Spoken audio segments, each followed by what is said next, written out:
Three, two, one. You ready? You're listening to the Real Pineapple Podcast Network.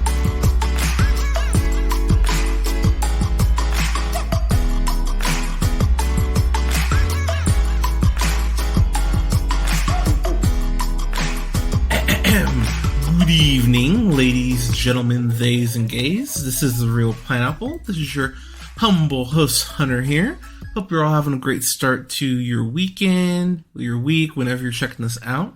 I've got a review for the latest Gina Prince Bythewood film in The Woman King. You, of course, know Bythewood from several things, like The Secret Life of Bees, which she directed and was a screenwriter on, Beyond the Lights. The Old Guard, she went ahead and directed that. That was, I can't remember if that made my top 10 list or if it was an honorable mention. I think it made it, but I adore The Old Guard, and I can't wait to see what happens with The Old Guard 2, which they're currently shooting right now. So, huge fan of hers. This, of course, stars Queen Viola Davis, who we know from so many things. Fences, Ma Rainey's Black Bottom, Giving Voice. I think I said Fences, but Widows. Obviously, she's Amanda Waller in the DCEU. So, real quick, just to kind of get this out of the way, I am going to keep this review kind of short. I adore this movie. I understand it's not historically accurate. I understand that there's some licensing taken. But what really did bother me about this movie is that people were being so shitty about this movie. I think for no fucking reason at all. Because I've had so many people try to convince me that Elvis is a good fucking movie, and that movie takes so many goddamn liberties, and people just give that shit a fucking pass. And I'll be the asshole to say it.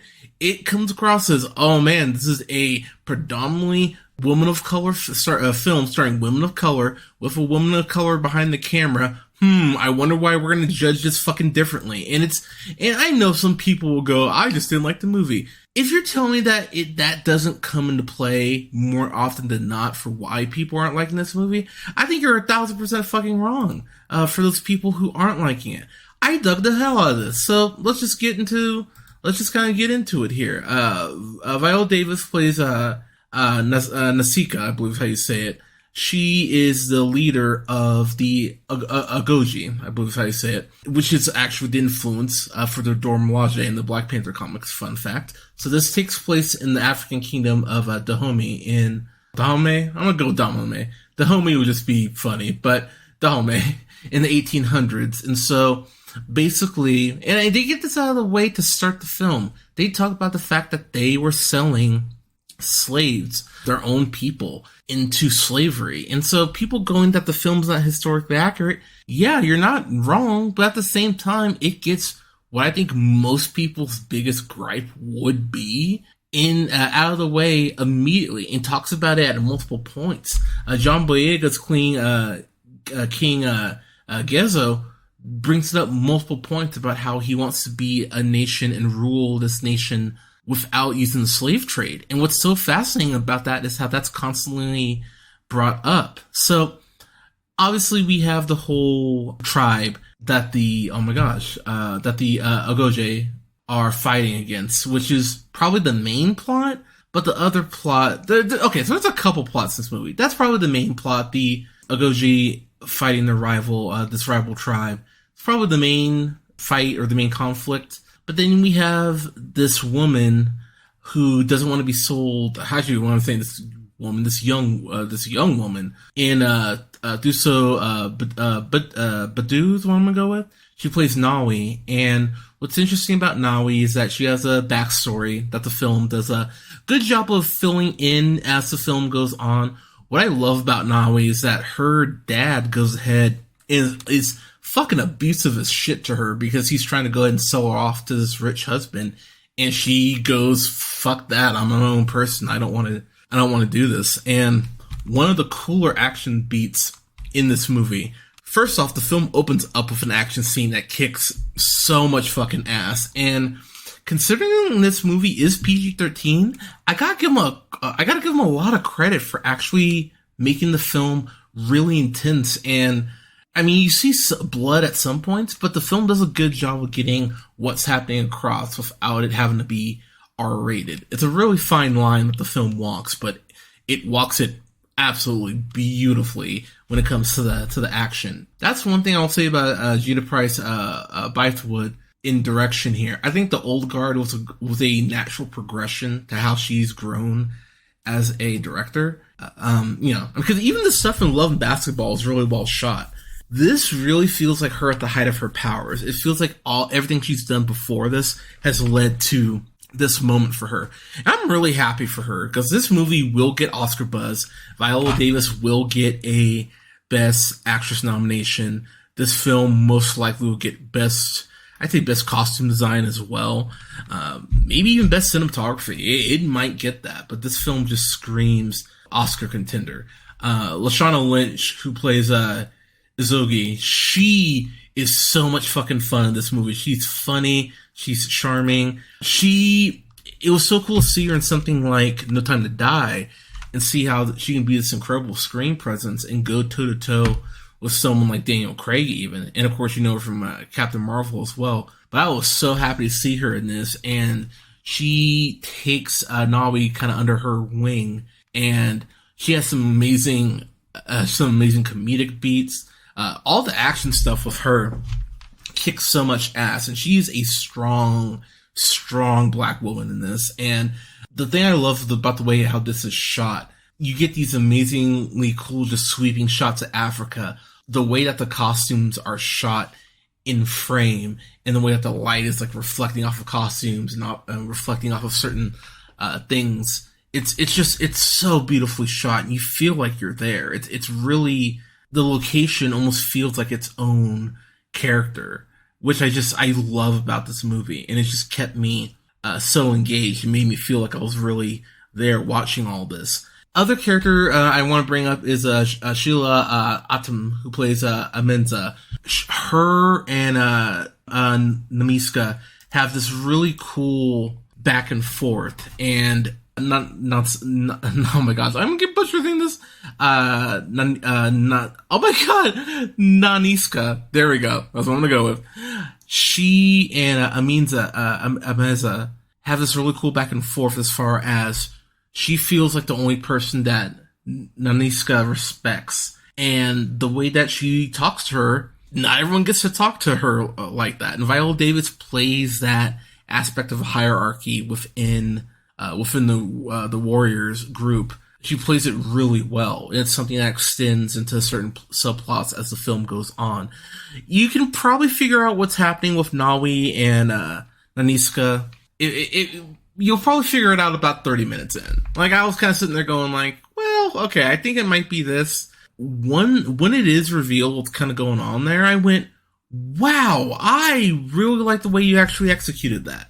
But then this actually gets into my biggest issue. I dug the subplots that the movie goes ahead and brings along, but there's this one where Nawi falls in love with this brother named Malik, who's played by Jordan Bolger. I believe it's Malik.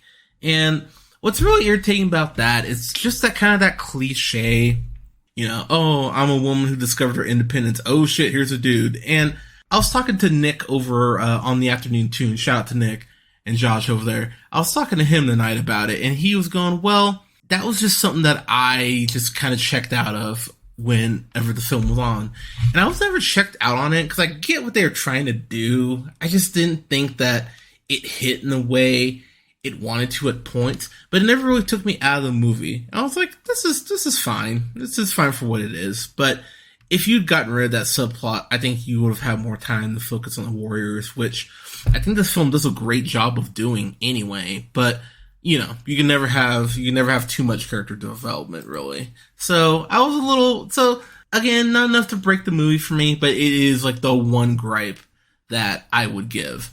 There is one other thing I want to bring up. I know I talked about the fight scenes or the stunt work, but the last, I would say, 45 minutes of this movie is just a fucking blast. And I think the first 2/3 do a really good job of setting the table for what's coming. And the stakes are raised in ways and for reasons that I just won't get into here. But as we get to the climax of the film, it does just ramp up in a way that I went, this is fucking awesome. It really does feel like it earns where it ends up. You could do a sequel to this. It was so cool to see John Boyega getting a chance to show out again and show why he is one of the best actors of his generation. I cannot wait for Attack the Block 2, but I've heard Breaking is amazing. I haven't seen it yet, but I'm such a fan of Boyega, and I'm so happy he gets this.